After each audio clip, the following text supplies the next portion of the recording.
হঠাৎ করে মনে হলো যে দুধ চিতই পিঠা খাবো, তো যেই কথা সেই কাজ। বানানোর প্রস্তুতি নিয়ে নিলাম। প্রথমে আমি রান্নাটা করে নিব দুপুরে।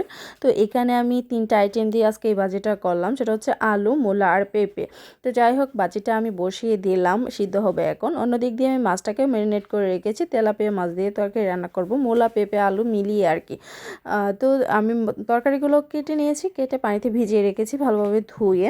অন্য দিক দিয়ে আমি ভাতটাও বসিয়ে দিচ্ছি, মানে বসিয়ে দিলাম আর কি। অন্য দিক দিয়ে আমি পিঠার ডোটাও তৈরি করে নিয়েছি, চিতই পিঠার আর কি। তো একটু আগে করে রাখলে পিঠাটা সুন্দরভাবে ফুলে ওঠে আর কি। আজকে বেশিক্ষণ সময় ভিজিয়ে রাখতে পারি নাই, তাই পিঠাটা কম ফুলছে, তবে পিঠাটা সুন্দর এবং স্মুথলি হয়েছে। অন্য দিক দিয়ে আমি নারকেলটাও বের করে রাখছি ডিপ থেকে আর কি। গুড়টাও বের করে রাখছি। এই গুড়টা হবে না, আরেকটু গুড় বের করতে হবে, পরবর্তীতে বের করব আর কি। তো এই দিক দিয়ে আমার ভাজিটা প্রায় কমপ্লিট হয়ে গেছে, মোটামুটি ভাজা ভাজা হচ্ছে আর কি, সিদ্ধ হয়ে গেছে।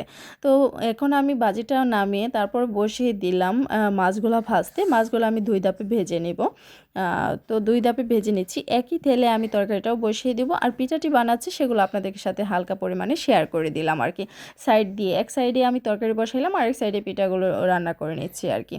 তো যাই হোক, এদিক দিয়ে আমি তরকারিতে ঝোল দিয়ে দিলাম, কষিয়ে মাছও দিয়ে দিলাম। এখন শুধু ঝোলটা শুকালেই হয়ে যাবে আর কি।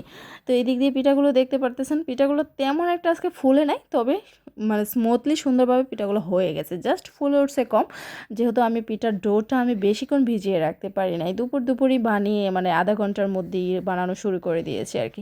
এদিক দিয়ে আমার গুড়টা তেমন একটা গলে নাই, তাই কালারটা সুন্দরভাবে আসে নাই। গুড়টা পুরোপুরিভাবে মিশে গেলে পানিটার সাথে কালারটা সুন্দর আসবে আর কি।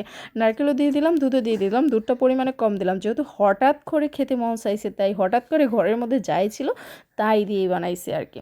তো এই হলো আমার পিঠার লুক। পরবর্তীতে ফাইনাল লুকটা অন্য কোনো ভিডিওতে দেখাবো।